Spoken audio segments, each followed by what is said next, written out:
Okay, let's discuss. So let me go through the computations quickly. You can see that this company has 2 years of past information. That is 2 years ago, that is 1 year ago, so that's the latest figure. These figures are like 31st of December, let us say, and our calculation of present value is like the 1st of January. So these are as close as we can get to today's value, just 1 day before. Okay, so we use the sales of the most recent period. The sales growth rate is 10%. All these other figures are growth rates, which is not required for the scratchpad model. What is required is the latest profit margin, which is your operating profit to sales ratio, which is 20%. The tax rate is given. If you all have no tax, no problem. That will become 0. Fixed capital investment is that you require 100 of fixed capital to have 100 of fixed capital to have 500 of 450 of, that's correct, 450 of sales. So that gives you 22%. And similarly 33% for working capital. You are given the cost of capital 8%. You know how to calculate that by taking the weighted average of the equity and the debt, and the planning period is 2 years, strategic planning period. So you basically have the calculation here based on the last period sales, how sales are growing, and therefore the cash flows minus the investment in fixed and working capital gives you free cash flow. Discount that and you get the free cash flows of the 2 periods. You have to add those two, but in the continuing value you are only taking the last period's continuing value, although you can do a 1 year continuing value here as well, it's not required. So you take only the cash flow and not the investment in fixed and working capital. That comes to 718. Divide 718 by the WACC, which is 8%, and you get the continuing value at the end of period 2. Discount it for 2 periods and you get the present value of the continuing value. So these are very simple to set up on Excel. So basically the cumulative cash flows at present value plus the continuing value gives you business value. You add marketable securities. Remember, that's the latest marketable securities from the last period's financial statement. Take away the debt, again the latest figure for debt, and you get shareholder value. Divide the number of shares, and you get strategic value. So what this is saying is that you have been given that the book value per share is 294, that is the financial accounting value per share. You are told right at the start of the case study that the market value was $2.60, but you have calculated a strategic value of $7.60. So what do you do if this is your calculation and you are outside the company and you make this calculation?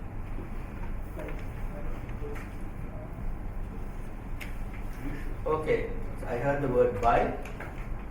Right now, the problem is that I've been telling you for the last 7 days, don't go running out and spending your money without first checking, okay, and doing a due diligence. Okay, so yes, it is buy, but you have to be sure of your numbers.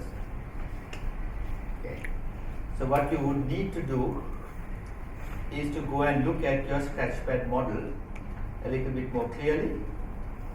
You have to ask yourself the question before you spend your hard-earned money: are these value drivers reasonable? Remember, this is all based on the last 2 years of performance.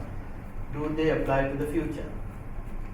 For example, is your business in a growth business that can get a 10% growth rate, or are you in a mature business? Are your average products not able to get 10%, or maybe you can get more than 10% in a growth business? Is this profit margin reasonable, or is competition coming in and the margins are squeezed? Okay, cash taxes you can't do much about, that's a fixed amount, but for the country, But what about the fixed and working capital? Do you think you need so much? Or maybe you need more? Okay, cost of capital, of course, you're assuming that our calculation there is correct. So what you do is to go and check the numbers. That's what you'll be doing. So if you are satisfied that the numbers are correct, then you can, yes, if you are an external investor, this is a typical example of a company that is undervalued. Undervalued, the market says 260, you have taken your strategy into account and it's 760, quickly go and buy and bring it to your portfolio. What I showed you yesterday. Okay, if you are the company, what's the problem with this calculation? What if the company is doing this calculation inside the company? Is there any concerns? Probably Apple did this computation and quickly went and bought its own shares. If you can't buy your own shares, if you are a company outside the US, then what can you do, or what are the concerns? Anyone? Market is saying 260, you are saying your strategy is based on your model is 760.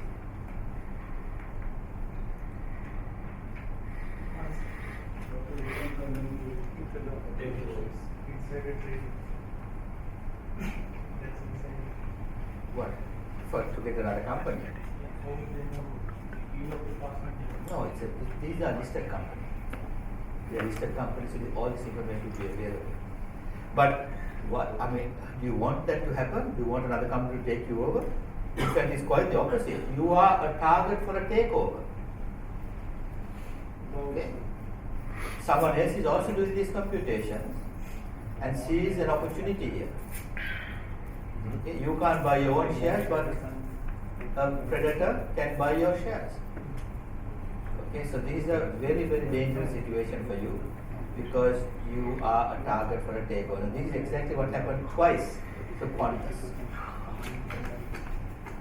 The first time it happened, there was a big discrepancy between the strategic value and the market value, and there was a consortium of investors, including a very big investor in the US, who made a bid for Qantas, and the Qantas board actually accepted and suggested to the shareholders to sell their shares. Now Qantas, despite people think it's an Australian company, it's a private company. Right? When I say private, it is not a government company.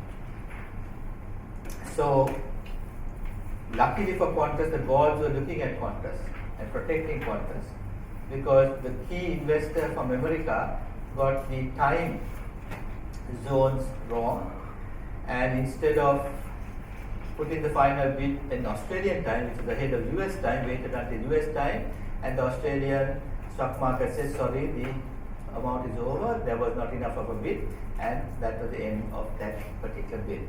The directors tried to resurrect the bid by asking for an extension, but the stock market said no.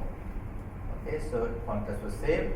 Recently had the same situation, but this time a board of rich people in Australia, but once again there was a little bit of hanky-panky going on because they managed to get the share price up to a certain point and then they sold all their shares, so there's now it's under investigation. So this is the danger. You might be subject to a takeover bid. Cadbury's also had this, I mentioned to you, and then finally Kraft took them over about 3 years ago. So you've got to be careful. So the only, yes? I'm thinking an alternative to reduce the strategic value, okay, to meet the market value. Not in this trade 2.6, but the actions which I will take can increase the market value and to reduce my strategic value and make growth in the company by taking a debt and increase and invest in the fixed asset and in the working capital. This will change and reduce the strategic value? I don't know, I have to see the module on that. So you're assuming that you're taking of course that will not work in a no tax situation according to Modigliani and Miller to leverage the company to increase its value. Yes. Right? But in So a my taxable cost of capital- situation, my cost of capital will increase. no, if you take debt with cost of capital increase, it will decrease. Decrease. It decrease, Decrease, sorry. right? So, I mean, those things can be done, but at the moment, the way your strategies are working out and your investment that you made and the cash flow that you are earning is putting the company at risk. Okay, I remember I told you sometime when you go on a new product development exercise, you can be subject to a takeover bid. Here is a situation that can happen. So what you have to do is to talk up the market, right? You have to go to the market if you have no other option, but tell them without giving them too much information about the products that you have and why the share price appears to be undervalued, and get the, rather than a single investor making a takeover bid on you, get the market itself to see that this is a undervalued company, and the market starts buying, and as more and more people buy, the price will go up to the equilibrium level. What will that do? A fresh issue of shares. Yeah, but do you really need to buy more shares? I mean, if you just buy more shares and have cash, then issue more shares and get cash. That's what I mean. I mean, what you should be doing is the reverse, using your cash to buy back your shares in order to reduce the share. Yeah. Then why should you increase the share capital? Because the other thing is, if you issue more shares, there's going to be the higher the number of shares in distribution, Exactly. the value of your shares will go down. Yeah.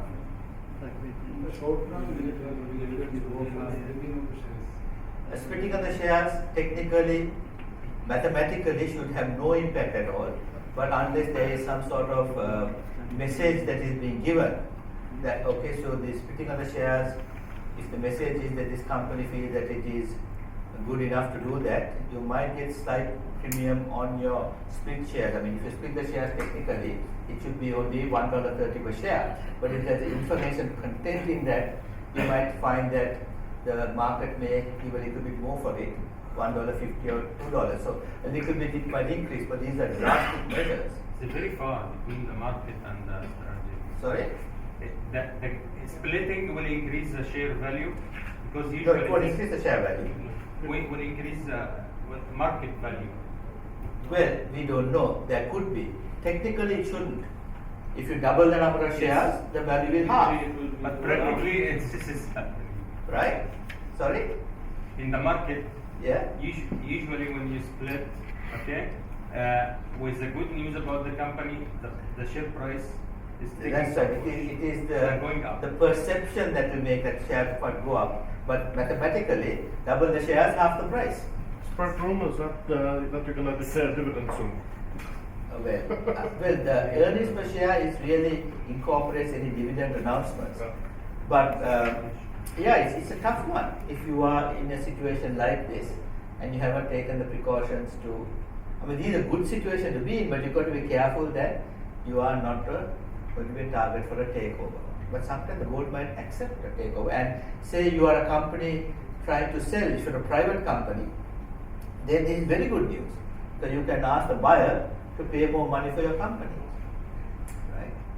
So this is perhaps of all the valuation models available, this is the one that comes closest to the reality. Now, this is of course the scratchpad model. If you want a more sophisticated version, you have to use product by product, segment by segment, like we did in the Roxor case. But if you're outside the company, then this is okay for most companies except finance companies and banks. Right? But if you want industry-based models, I would suggest that you all go to the website of the Guru of Investment Valuation, an Indian professor called Damodaran. He is at New York University Stern. Okay, so if you put on Google Damodaran Stern, you come to his website or Damodaran Free Cash Flow Models. And what happens is that he has probably made his millions The last time I looked, he had at least 30 different Excel spreadsheets that you can download free with all sorts of industry models, okay, for even to finance industry. Now his book is called Investment Valuation. Investment Valuation. It is the absolute last word in valuation. It's about this thick. Every finance person who's into this would have a copy of that book. And it gives you things such as when you're looking at the representative price earnings ratio for your company that is not listed, and you look at a listed company that has multiple lines of business, one of them may be your business, how to apportion the betas and the price earnings for your line of business and so on. Okay, so very, very sophisticated modeling. I believe that the simple scratchpad model that I gave is good, is pretty powerful in itself. But if you are very serious about this area and maybe want to go to some consulting, no better place to visit than Damodaran's website. He's a real modern professor, unlike me. He's on Twitter, he's on Facebook, he answers you and he gives all his models free of charge. So probably loves to even chat with you, who knows? Right, so go to his website. Okay, any questions? Yes. You know, in Mumbai, when Trump was the problem in 1999, Yes. the main issue was that the share, they bought off share and made the price become abundant. Sorry, what happened? Which company? I don't remember the Yeah, I mean, during the 70s and 80s, there was an entire band of people, not only in India, but all over the world, who were looking at companies that were heavily undervalued, right? And looking at its share portfolios, cash flows, and making bids, taking over all established firms for a very small price, because they were all based on assets purchased many years ago, and the financial accounting book values were no way close to the actual market values of those companies. In India, this also happened, I think, about 1999 or 2000. Okay, there were these sorts of things happening in India. All over the world, it is happening. Okay, but just work this model out for your own company.